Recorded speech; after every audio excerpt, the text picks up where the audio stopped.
there's some disturbing video going around and a disturbing story. Darius Miles was charged with capital murder. Y'all hear about this? Basketball player. Yeah, man. College basketball player. Oh, man. They played Alabama, Auburn. Which one? One of them. Y'all correct me. But golly, come on. What the hell is going on? What would make you risk it all and shoot and kill someone after a club? Yeah, he played for Alabama. I had to look that up. Don't want to put anybody out there in the wrong way. Talk about this. What makes you risk it all? How ignorant can you be? Let's talk about impulse desperation. Like you're just going off impulse. You're going off instinct. You're just going off with no thought.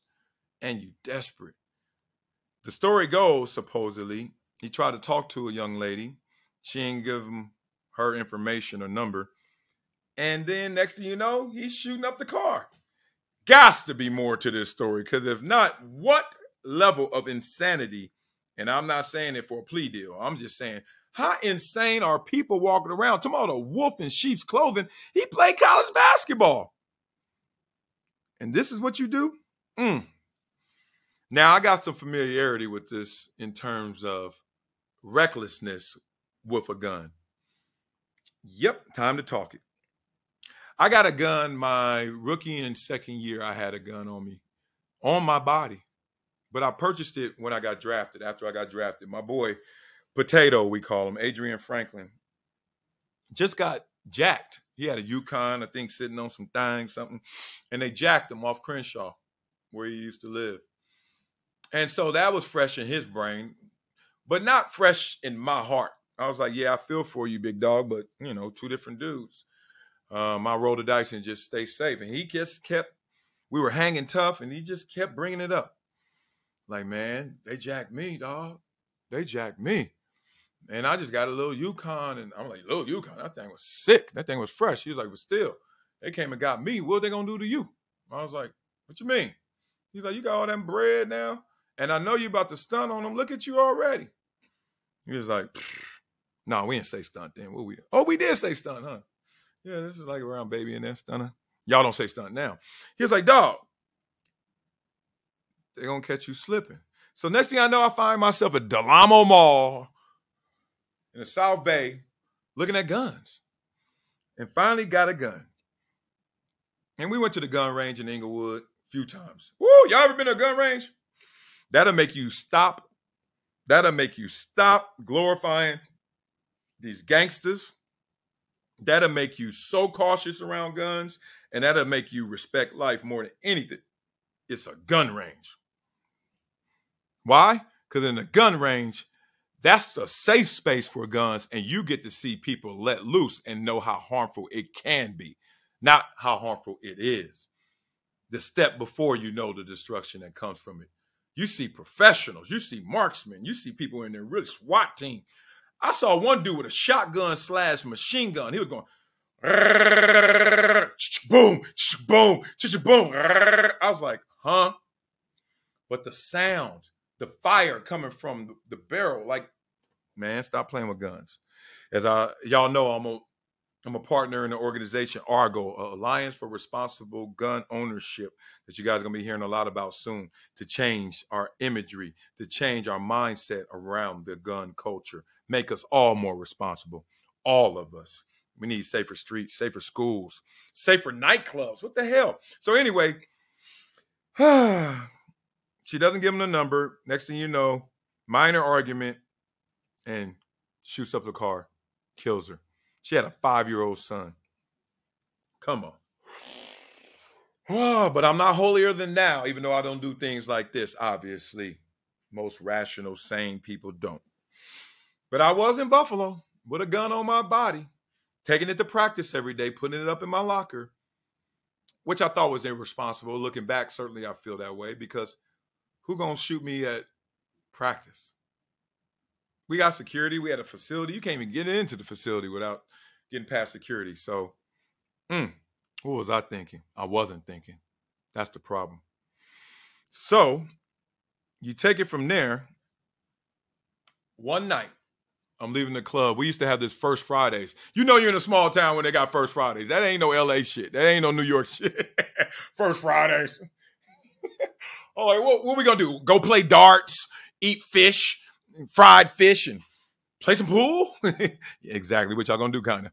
Man, these small places be their First Friday. They be eating. I'm like, y'all eating and playing with these like general population sticks and darts? Man, hell no. But I quickly adapted. So I was at First Fridays leaving. And I'm on the hunt. So I'm circling the block a couple times, just trying to add them all up. Because Birchfield was far from where I lived in Orchard Park. So when you're down there, get every number you can, basically. Because I'm like, I need to get myself right. Because when I go back to Orchard Park, you got to come visit me, girl. And we ain't got no Uber, so it got to be worth my while. So anyway, I'm hitting the block one more time, and I'm at a red light. And all of a sudden, this dude walking across the street. And it felt like it was just me and my car, the whole club gone. I'm that thirsty. I'm still out there looking. Got to be one more pretty girl here. And then dudes walking across the street. And as he's walking across the street, he just stops and looks at my car. And I don't think it was my Lexus. It was fresh. And he looking at it. And see, you don't take compliments the right way when you in the wrong mindset. And I ain't take it the right way.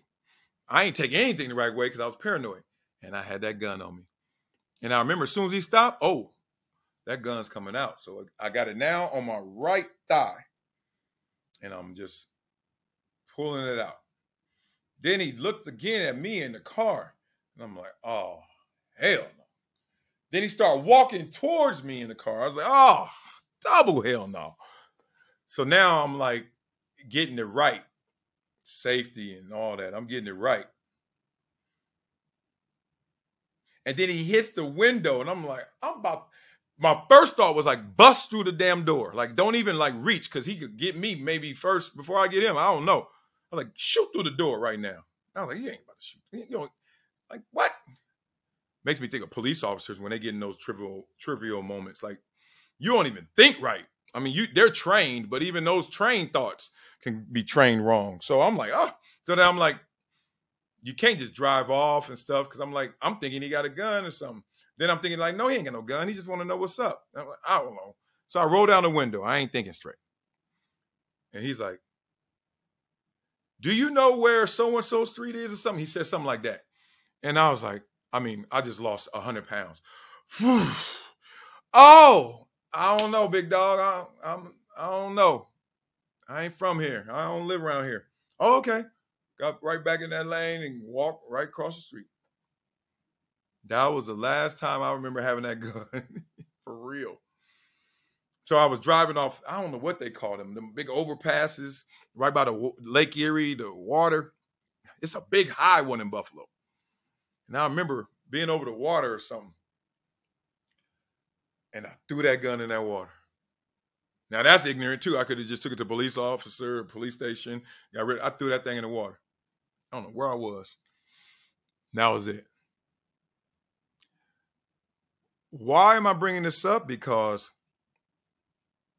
there are moments that are not rational. There are moments you can't fully calculate. And my impulse desperation had me thinking fight or flight.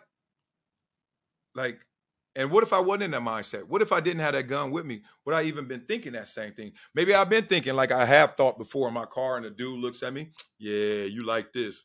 Mm-hmm. I know what you're talking about. Mm-hmm. Like, why didn't I take the compliment from that? So many pretty girls get into this. What's she looking at? Like, yo, fine ass. Like, what you mean? What you looking at? You beautiful. Oh, you don't think so now? You want to play that fake humility? You want to be fake humble right now? You fine. And you could take the same look two different ways. What's she looking at? I'm about to run up on her. Or you could be like, oh, people think I'm really pretty. Like when you see a dude look at you and you like the dude, you don't be thinking, what do you want? What are you looking at? You be thinking like, come on and step, Prince Charming. Come on and step. So, man, I wish we would step closer to a safer society right now, especially with these guns and the violence and the culture, because it's getting out of hand.